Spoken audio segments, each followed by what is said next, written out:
नमस्कार, मैं हूं अभिषेक त्यागी।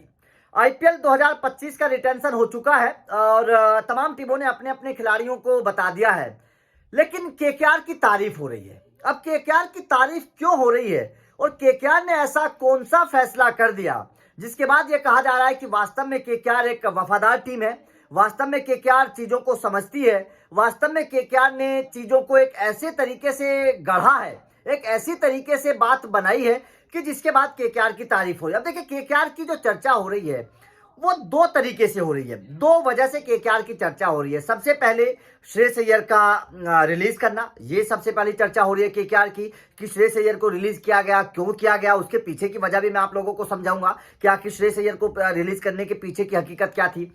और दूसरी जो चर्चा हो रही है केकेआर की वो हो रही है रिंकू सिंह को रिटेन करने को लेकर।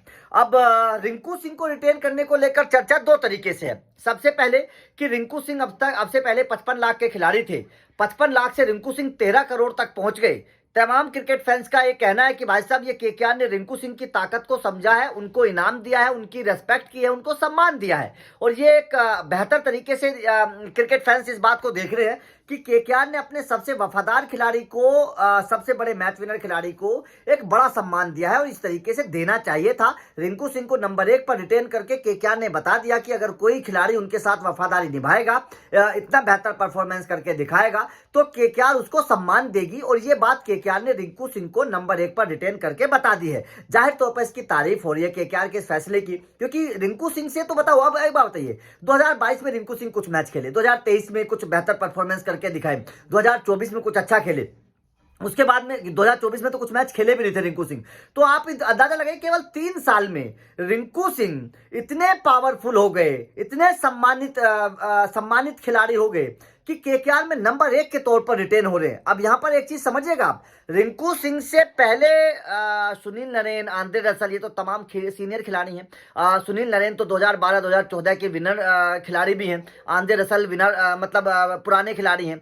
केकेआर ने सुनील नरेन, आंद्रे रसल से ऊपर रिंकू सिंह को अमाउंट दिया है, ऊपर रिंकू सिंह को रिटेन किया है। इससे आप समझ सकते हैं कि केकेआर ने रिंकू सिंह को सम्मानित किया है, रिंकू सिंह की ताकत को समझा है, रिंकू सिंह की पावर को समझा है और रिंकू सिंह की वफादारी को समझते हुए उन्हें सम्मानित किया है। क्योंकि उनसे सीनियर खिलाड़ी हैं, सुनील नरेन और आंद्रे रसल तो उनसे सीनियर खिलाड़ी हैं, लेकिन उसके बावजूद नंबर 1 पर रिंकू सिंह को रिटेन करना मतलब साफ है कि रिंकू सिंह को सम्मान दिया गया है। ये इस वक्त तारीफ की बात है और केकेआर को लगातार लोग जो है उसकी तारीफ कर रहे हैं इस फैसले की।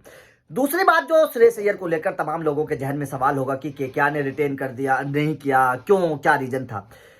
तो भैया, सीधी सी बात है कि अगर श्रेयस अय्यर वफादारी नहीं निभाएंगे, अगर श्रेयस अय्यर के मन में कुछ चलेगा, अगर श्रेयस अय्यर पैसे के पीछे भागेंगे, तो केकेआर क्या कर सकती है। खबर ये थी कि दिल्ली कैपिटल ने श्रेयस अय्यर को एक बहुत बड़ा ऑफर दिया था। उस ऑफर के चंगुल में श्रेयस अय्यर आ गए और अपनी विनिंग टीम को छोड़कर श्रेयस अय्यर दिल्ली में जा रहे हैं। ये इस तरीके की खबरें हैं अभी तक कि श्रेयस अय्यर से दिल्ली की बातचीत चल रही थी, बड़ा ऑफर दिया गया था। कप्तान तो खैर यहाँ भी है, कप्तान वहां भी रहेंगे, लेकिन पैसों को लेकर कोई बहुत बड़ा ऑफर था और दिल्ली जितना देना चाहती थी श्रेयस अय्यर को, दिल्ली 18 करोड़ रुपए दे देती। ऐसी खबरें थी कि दिल्ली शायद 18 करोड़ रुपए श्रेयस अय्यर को दे देती, लेकिन श्रेयस अय्यर 18 करोड़ में नहीं माने और उससे ज्यादा की रकम श्रेयस अय्यर चाहते थे। और उसके बाद में श्रेयस अय्यर ने जो है अपना नाम वापस ले लिया और अब दिल्ली में शायद जा सकते हैं ऑक्शन में। हालांकि उनके ऊपर बोली लगेगी, अब ये देखने वाली बात होगी कितनी बोली लगेगी, लेकिन श्रेयस अय्यर को रुकना चाहिए था केकेआर में, क्योंकि विनिंग टीम है और विनिंग टीम में अगर रुकते श्रेयस अय्यर तो बेहतर होता। तो जाहिर तौर पर केकेआर की तारीफ हो रही है। तो आप लोग रिंकू सिंह को रिटेन करने को किस तरीके से देखते हैं, केकेआर के रिटेंशन को आप किस तरीके से देखते हैं, कमेंट करके बताइएगा। मेरा मानना है कि केकेआर का रिटेंशन सबसे बेहतर है, तमाम टीमों में सबसे बेहतर मुझे केकेआर का रिटेंशन लगा है। आपको किस टीम का रिटेंशन अच्छा लगा, कमेंट करके बताइएगा। वीडियो अच्छी लगी हो तो लाइक कोशिश जरूर करिएगा, क्योंकि लगातार अब खबरें आप लोगों को मिलती रहेंगी। Thank you very much.